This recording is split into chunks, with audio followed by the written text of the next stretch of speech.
오늘 우리가 읽은 시편 91편 말씀을 가지고 두려움을 이기는 사랑이라는 제목으로 말씀의 은혜를 우리 오늘 전 세대와 함께 예배드리기 때문에 제가 조금은 쉽게 전달하려는 마음을 가지고 말씀을 준비했습니다.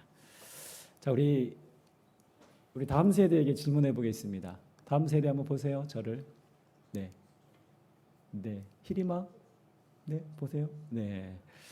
아기새 본 적 있죠? 작은 아기새.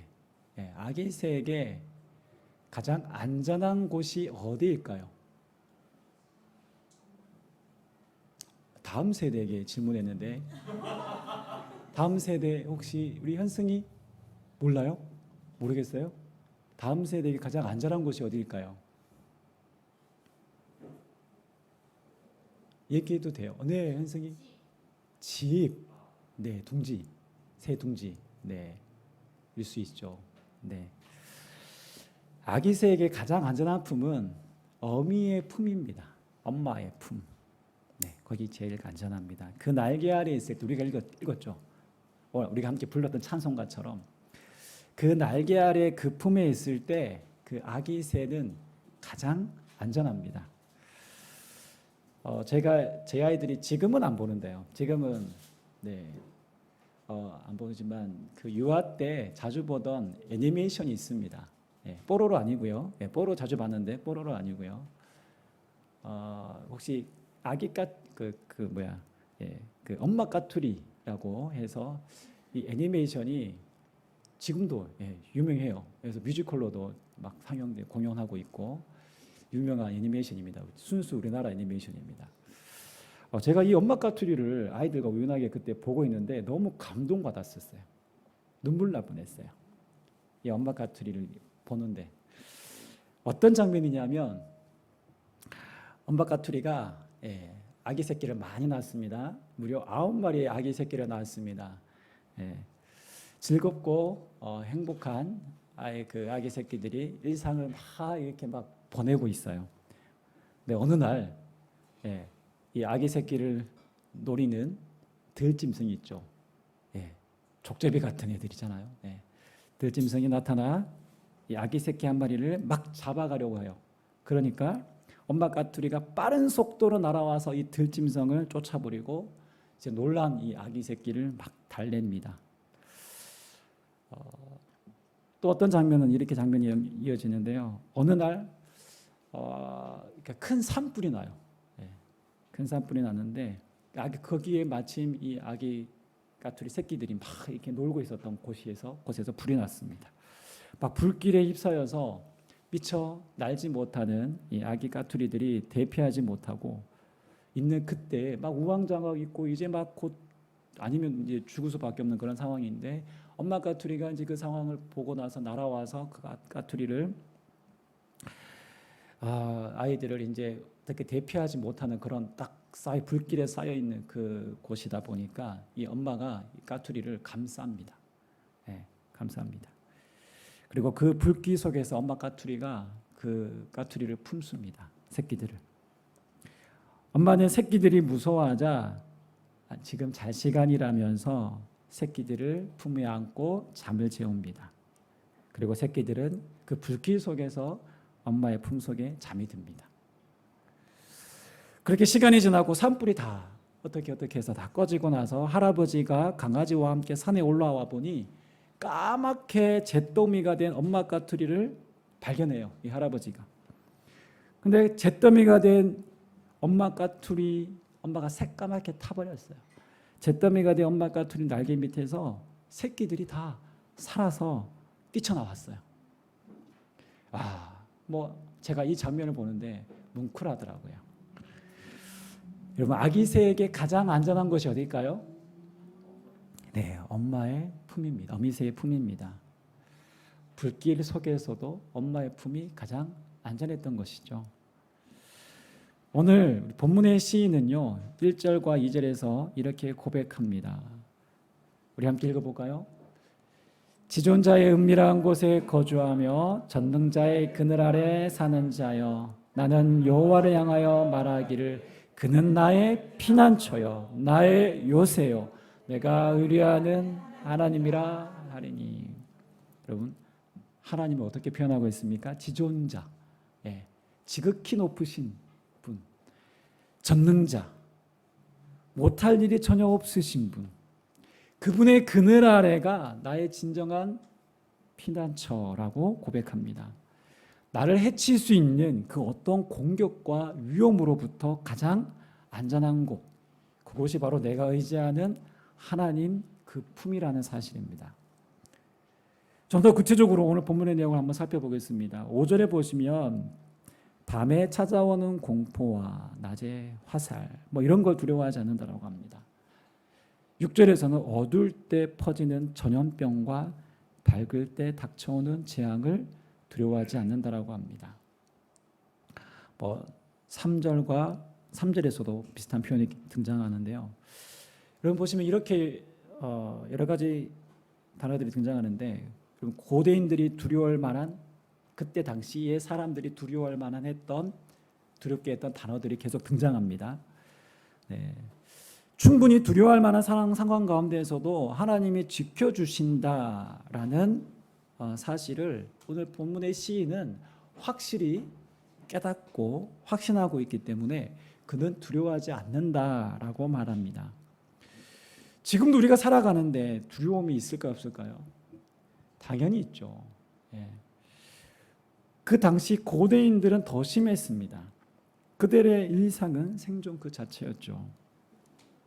올해 우리가 시간이 좀 지나긴 했지만 올해 2월에 트리키예와 시리아에 일어난 대지진으로 인해서 여러분 6만 명에 이르는 사망자가 속출했고 지금도 여전히 그곳을 복구 중에 있습니다. 새벽에 일어난 이 지진이다 보니까 사람들이 미처 대피할 수 없이 속수무책으로 무방비 상태에서 사람들이 죽고 말았습니다. 여러분들도 이제 다들 운전하시잖아요. 운전하다 보시면 이제 간단한 접촉 사고도 보긴 하겠지만 크게 이제 큰 사고를 우리가 한 번씩 목격하지 않습니까?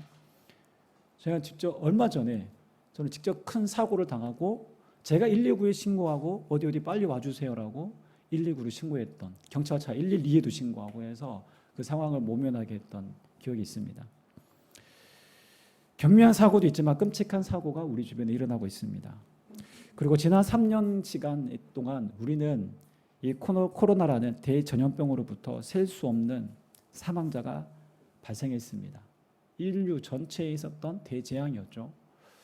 우리 주변에도 우리 가까운 지인도 코로나로 인해서 사망하신 분들이 아마 계실 것입니다.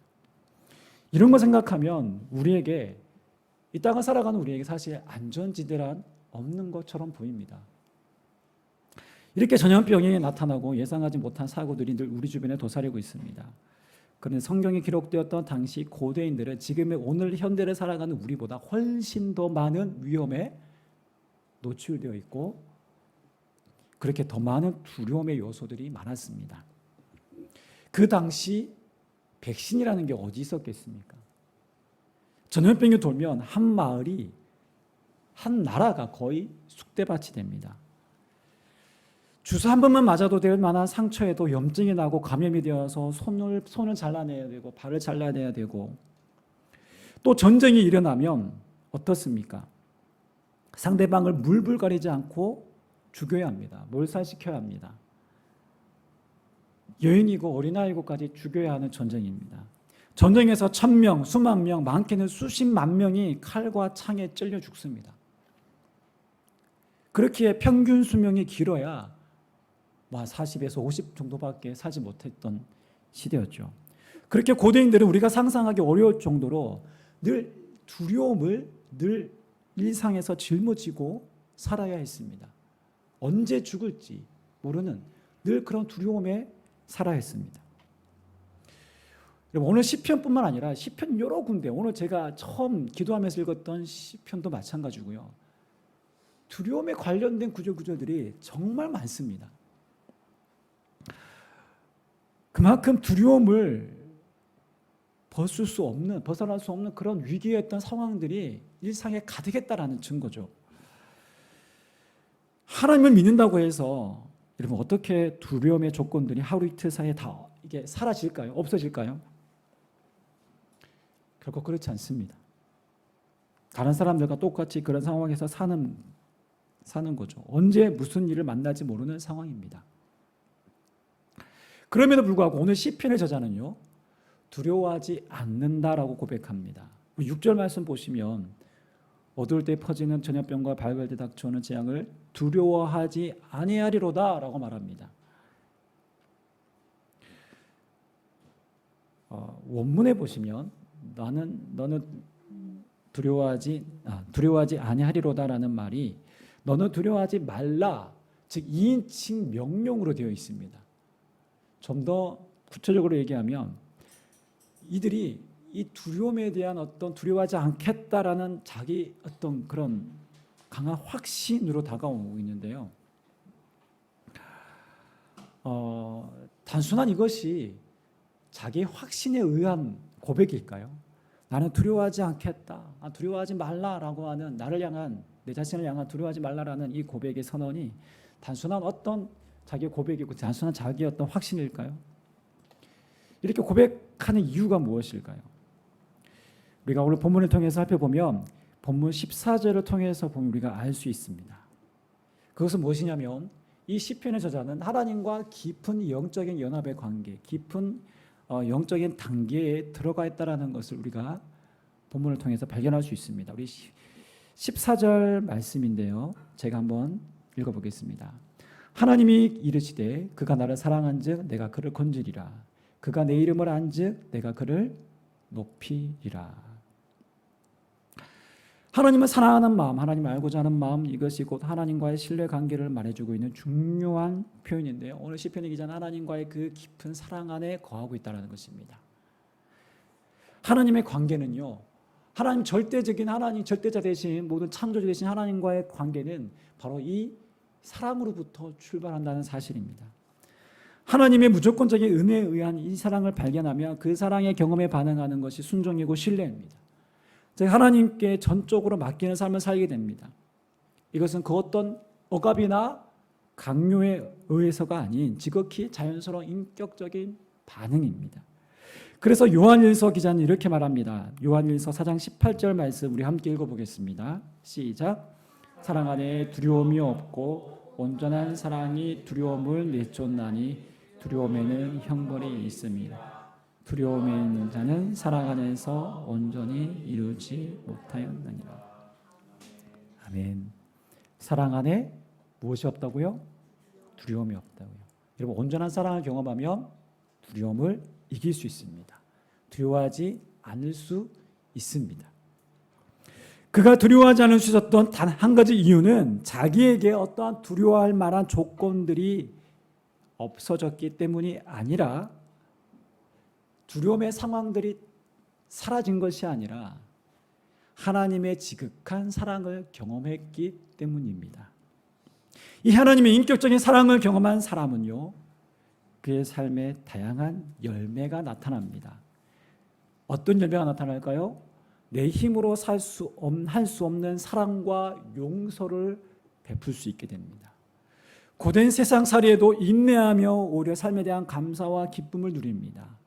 이렇게 하나님은 인격적으로 그 사랑을 경험하는 사람들에게 나타나는 열매들입니다. 그리고 또 하나의 열매가 무엇이냐면 바로 하나님을 어떠한 상황에서도 신뢰하게 되는 것입니다. 즉 하나님을 경험한 그 경험과 신뢰가 같이 맞물려 있다는 사실입니다. 하나님을 사랑하는 이 경험이 쌓이고 쌓이면 삶에 대한 자신감이 생기고 하나님 주시는 이 믿음 안에서 삶을 바라보는 시야가 넓어진다는 것입니다. 이것은 내 인생이 잘 풀리느냐 풀리지 않느냐 그런 것과 상관없이 하나님에 대한 전폭적인 신뢰가 형성되는 것입니다. 이 전폭적인 신뢰란 무엇이냐면 마치 어린아이가 어머니의 품에 안겨있는 것과 같은 신뢰입니다. 천둥 번개가 치는 중에서도 어머니 품 안에 안겨있기만 하면 아이는 편안하게 그 상황에서도 잠을 잘 수 있습니다. 그것은 어머니에 대한 전폭적인 신뢰가 있기 때문에 가능합니다. 겉으로 보면 상황은 똑같습니다. 예수 믿는다고 해서 여러분 위험이 찾아오지 않던가요? 하나님 믿는다고 해서 모든 위험 요소가 사라지던가요? 그러나 하나님을 신뢰하는 사람이 그러한 두려움 앞에서 대하는 태도는 믿지 않는 세상의 사람과 비교할 수 정도로 매우 다르다는 것입니다. 사실 하나님 믿는다고 해서 위험에 노출됩니다. 또한 노출될 때 누구나 순간적으로 두려워하게 되어 있습니다. 저도 두려워합니다. 인간이기 때문에 그렇죠. 감당하기 힘든 위기 앞에 아마 철인처럼 아무렇지도 않은데 그렇게 반응하는 사람은 아마 거의 없을 것입니다. 여러분, 천둥 소리에 자던 아이가 잠이 깰 수 있습니다. 그러나 그 어머니의 품에서 아기는 안정감을 느끼며 다시 잠이 듭니다. 즉 하나님을 신뢰하는 그 믿음이 그의 마음에, 그 영혼에 늘 가득하게 남아있기 때문에 곧 그 두려움에서 벗어날 수 있습니다. 두려움을 이길 수 있다라는 사실입니다. 그것은 하나님과 진실한 사랑으로부터 출발해서 두터운 신뢰관계가 형성되어 있기 때문에 그렇습니다. 어찌 하나님께서 자기를 사랑하는 자녀를 포기하겠습니까? 어떻게 하나님께서 위기 속에 있는, 고통 속에 있는 자녀를 보호하지 않겠습니까? 이것은 이미 십자가의 사랑을 통해서 확실히 증명되었습니다. 이 사랑의 확증은 그 누구도 부인할 수 없는, 누구나가 다 알 수 있는 역사적인 사실이며 가장 선명하게 하나님께서 우리에게 보여주신 약속의 말씀입니다. 하나님이 우리를 사랑하신다는 분명한 하나님의 증거입니다. 그럼에도 불구하고 우리는 이렇게 생각할 수 있습니다. 나는 하나님을 믿는데 왜 내 주변에는, 내 삶에는 이렇게 어려운 일이 생길까? 왜 재앙과도 같은 일이 생길까? 하나님의 보호의 장막이 걷어지는 것 같은 삶이 왜 내게 지금 찾아오는 것일까? 지난주에 살펴보았던 욥의 상황처럼 그런 삶의 고통과 위기들이 우리의 삶에 닥칠 수 있지 않습니까? 혹은 지금 그런 일들을 겪고 있지 않습니까? 그때 우리의 믿음은 흔들리고 하나님에 대한 의심 아닌 의심이 생길 수 있습니다. 조금 더 노골적으로 생각해 보면, 여러분, 하나님 믿는다고 우리의 재앙으로부터, 위험으로부터, 죽음으로부터 다 피해 갈까요? 비행기를 타고 가다가 비행기 사고로 비행기가 낙하해서 떨어져 죽은 사람 중에 여러분 신실한 그리스도인이 없습니까? 지난 코로나는 이 창고라 잔여병으로 죽은 사람 중에 믿는 그리스도인이 없습니까? 아니죠. 당연히 있습니다. 그 중에는 최전방에서 선교하신 선교사님들의 안타까운 죽음도 많았습니다. 그렇다면 오늘 말씀에 비추어 보면 결과적으로 하나님이 지켜주신다는 그 약속이 깨어져 버린 게 아닙니까? 하나님 그 약속을 지키지 못한 것이 아닙니까? 하나님 우리 기도를 외면한 것이 아닙니까? 하나님이 재앙으로부터 보호해 주신다고 했는데 그럼 하나님의 손이 짧아서 지켜주지 못한 것 아닙니까?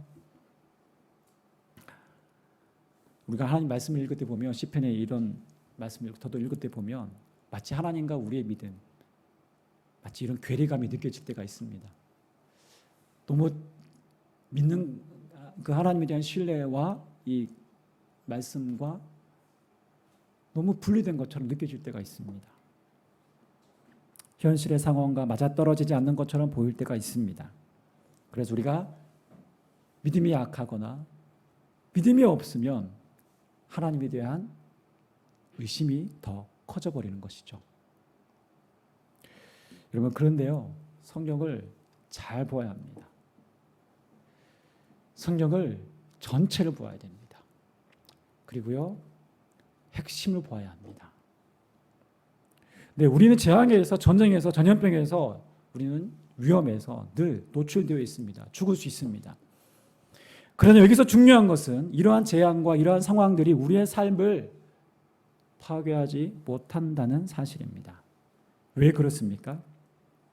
오늘 1절에 본 것처럼 우리가 지존장의 은밀한 곳에 거주하고 전능자의 그늘 아래 살기 때문에 그 어떤 것도 우리 삶을 파멸시키지 못한다는 사실을 오늘 우리는 분명히 깨달아야 합니다.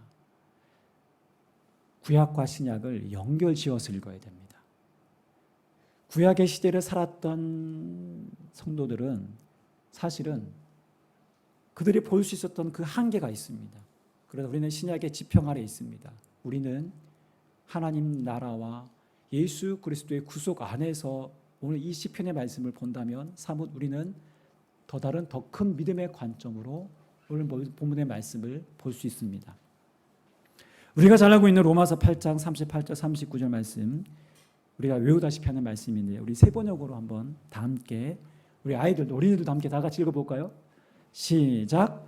나는 확신합니다. 죽음도 삶도 천사들도 권세자들도 현재일도 장래일도 능력도 높음도 깊음도 그 밖에 어떤 피조물도 우리를 주 예수 그리스도 안에 있는 사랑에서 아멘. 여러분 로마서 8장 마지막 절인데요. 로마서 8장의 1절이 어떻게 시작하시는지 아십니까? 제가 읽어보겠습니다. 그러므로 이제 그리스도 예수 안에 있는 자에게는, 어디 안에 있는 자에게요? 그리스도 예수 안에 있는 자에게는 이라고 시작합니다.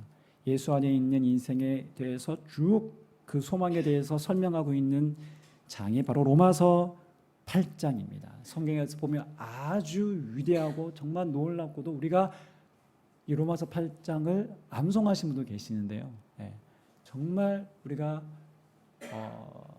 잘 늘 읽고 묵상할 수 있는 좋은 구절이 장이 바로 로마서 8장입니다. 여러분 오늘 내가 그리스도를 믿고 그분을 알고 있다는 사실이 주는 이 안정감, 내가 그리스도 안에 있다는 이 안정감, 이 평안함은요, 이 세상이 말하는 그 어떤 안락함과 결코 비교할 수 없습니다. 우리 누구나 다 생명보험, 상해보험 정도 다 들고 있지 않습니까? 왜 드십니까? 예, 우리의 노후에 또 우리의 닥칠 위기와 상황에 대해서 대비하기 위해서. 그런데요, 그 어떤 생명보험, 상해보험, 질병보험을 아무리 많이 들어도 여러분 하나님 안에 있다는 이 평안과 안정감과는 비교할 수 없습니다. 왜 그럴까요? 그것이 내 생명을, 내 삶을 완전히 지켜줄 수 있다는 확신이 없기 때문에 그렇습니다. 내 돈을 지켜주고 내 재정적인 어떤 안정감은 조금은 줄 수 있지만 내 생명에 대한, 내 삶에 대한, 내 뿌리에 대한, 삶의 뿌리를 지켜줄 수 있는 안정감은 없습니다. 그러나 우리가 믿는 하나님은 영원부터 영원까지 지키시는 하나님이십니다. 그 영원하신 하나님 안에 있는 우리의 삶을 그 어떤 것으로도 끊을 수 없다라고 성경은 약속하고 있는 것입니다. 사람들이 죽음을 두려워하는 것은 죽음에 대한 무지, 죽음 이후에 대한 무지 때문입니다. 죽음을 두려워하는 또 하나의 이유는 죽음 이후에 대한 준비가 되어 있지 않기 때문입니다. 그저 막연하게 살다가 처참한 최후를 맞이하는 것이죠. 성경은 죽음에 대해 정확하게 말하고 있습니다. 로마서 6장 23절에 보시면 죄의 삭은 사망이요, 이어지는 구절에 하나님의 은사는 그리스도 예수 우리 주 안에 있는 생명이니라. 좀 더 쉽게 번역하면 이런 것입니다. 죄로 인해 죽음이 찾아왔으나, 사망이 찾아왔으나 하나님은 우리에게 예수 그리스도를 통해 영원한 생명이라는 이 선물을 주셨습니다. 아멘. 이 생명 되신 예수 그리스도를 믿고 그분을 의지하는 자들, 그들이 바로 성도요, 그들이 바로 그리스도 안에 있는 자들이라는 것입니다. 우리 어린이들에게 질문해 보겠습니다. 우리 다음 세대 저를 보고 있죠? 목사님 보세요. 하나님이 세상을 창조하신 것 여러분 믿어요? 다음 세대 믿어요? 아멘. 네, 네. 네라고 해도 좋습니다. 네.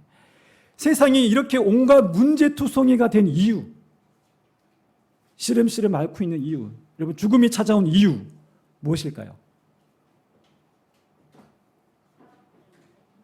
우리의 불순종입니다. 죄 때문입니다.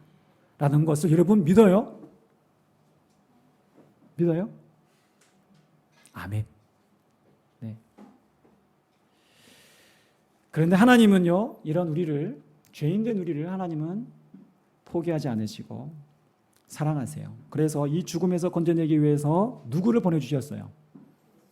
예수님을 보내주셨어요. 그분이 우리의 최고의 선물인 것입니다. 여러분, 그분을 믿으면 그 누구도 그 무엇도 그 어떤 상황도 죽음까지도 우리를 삼키지 못하는 하나님의 보호하심, 절대적인 하나님의 보호하심, 바로 그리스도 예수 안에 우리를 두십니다. 아멘? 왜 그렇습니까? 하나님이 모든 생명을 창조하셨고 그분이 우리의 생명을 영원까지 지키시기 때문에 그리스도 안에 있는 자는 안전할 수밖에 없습니다. 미국의 유명한 철학자이자 영성신학자였던 달라스 윌라드라는 분이 계십니다. 지금은 고인이 되셨는데요. 이분이 우리가 하나님 아버지 품에 있다는 사실, 또 그리스도로 인해 주어진 이 기쁨, 이 평안이 우리의 모든 삶을 관통하고 있다라는 말씀하셨는데, 이 사실을 아는 것이 매우 중요하다라고 그의 저서에서 많이 강조했습니다. 그래서 죽음을 맞이하는 그리스도인의 최후는, 마지막은 다를 수밖에 없다라고 말했어요.